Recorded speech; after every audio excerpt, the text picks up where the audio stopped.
First question, because it clarifies everything else. And to all of our Hope Everywhere, I see you online, and I'll see your comments and questions online. First question out the bat is tough but it also sets the tone. So are you single with the hopes of eventually getting married, or are you single with no intentions on getting married? Well, yes, I am single with the hopes of getting married one day. Okay. But I'm not sitting around waiting for someone to come and marry me. I'm still out living life and enjoying this journey, getting to know myself, and just becoming a person that I would want to be in a relation with. Okay. So. Okay. Same question. Yes, I am single and definitely want to be married. And like Tatiana said, see her put her hands out like that. It's a reflex. right. Yeah. But like Tatiana said too, I'm still living my best life and everything, and kind of just enjoying the single journey and just learning more things about myself as well. Same question, D1. Yeah, I'm single in hopes of being married. Like, nobody wants to live alone. Yeah, it's high hopes to be married. Okay. What's the advantage of being single these days? What are some of the advantages? Anybody? I think one of the advantages of being single is the ability to manipulate your time to achieve goals. Okay, you can just grind it out. You don't have those responsibilities. Yeah, you can really use the time and just create what you want the future to be. Because once you're married, that time becomes an obligation to something else. So you're not always able to use your time for what you want to build. Okay. Same question. Kind of like what he said, you can kind of just go at your own pace, do your own thing, and you don't have to really check in with anybody, so to speak. Mm-hmm. So it's like, for me, like, I'm not very codependent, I'm very independent. So me being single is kind of like, I do my own thing, do what I want to do, but even when I get in a relationship, I still want to kind of somewhat have my independence, because I would want whoever I'm going to get in a relationship with to also have their own kind of life, because I don't want to be around you 24/7. Because then we're going to get on each other's nerves. You know what I'm saying?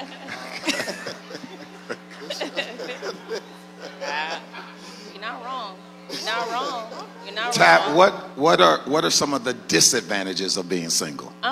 Disadvantages. A disadvantage would probably be the pressure of, when are you going to find somebody? Okay. But it's also a pressure I guess I also put on myself, because society is there.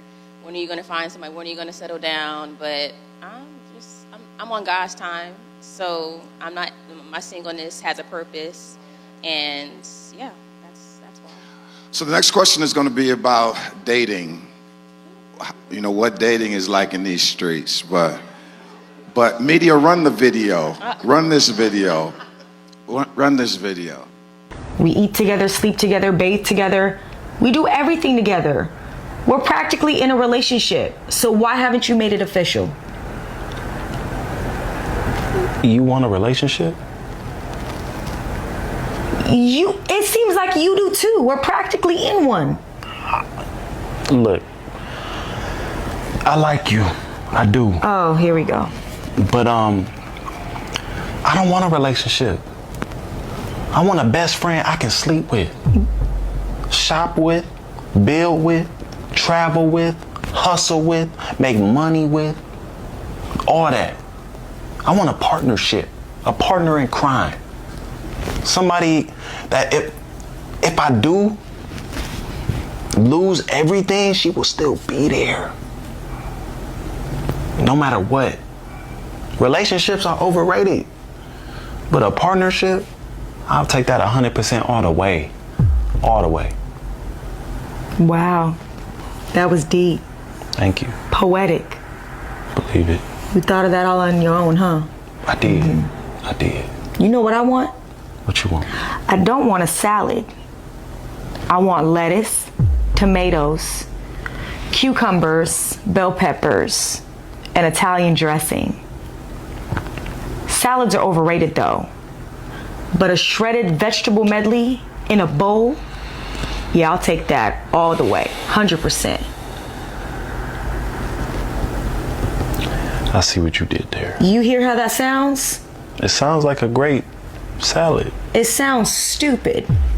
You just basically took the word relationship, switched out the relation with partner, but it all ends in ship. See, it all meets in the same place. I mean, not really. Because when you think about it, relationships don't really last long, but partnerships is a lifetime. Okay, so they're different. They're different? Completely. I don't think you get what I'm saying when I say I want a partnership. A relationship, everybody's in a relationship. Not everybody is in a partnership. Okay, yeah, I like that. Where we committed to this partnership. But not to one another. No, Okay. we committed to the partnership. Okay, yeah, I like that. Okay, so since it's separate and you still want me and all my time and everything that comes with me and all my time, we can go ahead and do a partnership. That's gonna cost you though. How much? $4,500. Yeah. Okay. And I need it today by 5. Well, I'm gonna charge you interest rates. Call it a transaction ship. So, what is dating like in like these that. streets? Just You know, there's so many people think they have so many options between social media. There's dating apps. You know, there's so many tools that you can use to connect with people. So, yeah, it's hard out here. But it's hard when people want to be in relation with you, but don't want the responsibility of being with you. is that bad out here for the fellas too? I feel like there's no true direction to how to date a modern woman that wants a traditional man, but we're modern men. And there's a disconnect. So, would you explain to me the difference between traditional and modern? I don't know. Okay. I don't know. It's You came up with that all by yourself, huh?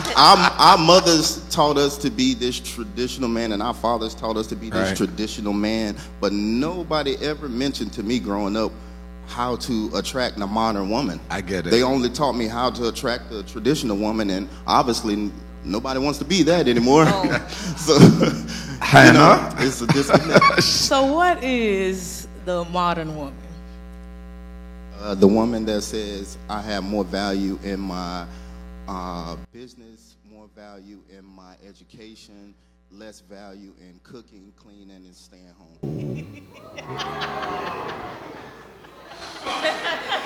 You're not wrong. I mean, But it's just a disconnect, because don't get me wrong, not all men are looking for the cook, clean, and stay at home kind of woman. In my field of entertainment, the women that help thrive, a full-blown entertainer that has 270 shows to do. He has to fly to 19 different countries. He has a traditional woman is going to be a little bit disconnect, Yeah. but a woman that knows how to answer those emails, be on time, keep everything going. That's the kind of woman he's probably looking for. So. You almost got out of it. You almost you came close. I tried. That was a good try of getting out of it.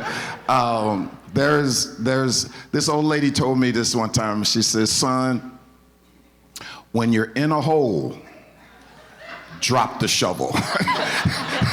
Don't keep digging. When you're in a hole, just drop the shovel."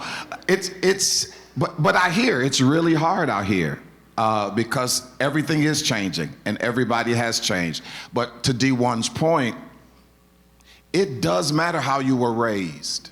yes. It does matter how you were raised.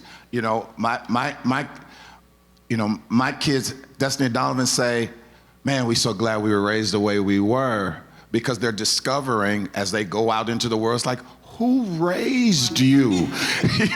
Who raised you? A couple other questions. What do single people need from their church? I would say, and hear me out, a singles ministry, only not for it to be like a dating pool type of thing, Right. because a lot of times in churches that's what it kind of turns into. But I think just a ministry to kind of help singles kind of navigate through their singleness, but in a Christian way. Okay. And learning principles of how to date and stuff like that, because like Tatiana said, we're such a society that's driven on social media. So a lot of times marriage is kind of like, it's not the typical relationship. That's not everybody's end goal. A lot of people, they'll, as the old people will say, shacking up, and then they get comfortable with the girlfriend doing the cooking, the cleaning, all these things. And it's like, well, why should I marry you if you're already doing what a wife would be doing? So I think learning how to navigate through being single as well, too, because even as single people, you go through seasons of loneliness and stuff as well, too, and how to navigate through that. And not just going with your fleshly desires all the time, but how to kind of answer that in a spiritual way as well. Okay. And that's a great point, because it's been probably 20 plus years since I made a singles ministry a priority. And part of it was a dating pool. And then every session was some way, okay, Pastor, teach us help us to not have sex.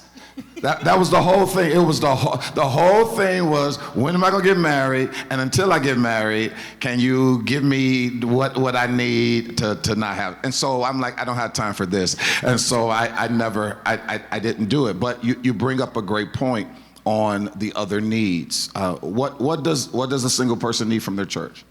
I agree with what Hannah said. You know, it's really about community. And it's not making us feel less than, us coming together and having a space to truly be ourselves, and, you know, and just having the opportunity to express ourselves while also receiving the tips and tools to navigate this world, you know, as a single person. What are some of the misconceptions that people have about Christian singles? Probably that all Christian singles are in this period of waiting to be married. It's a great point. Great point.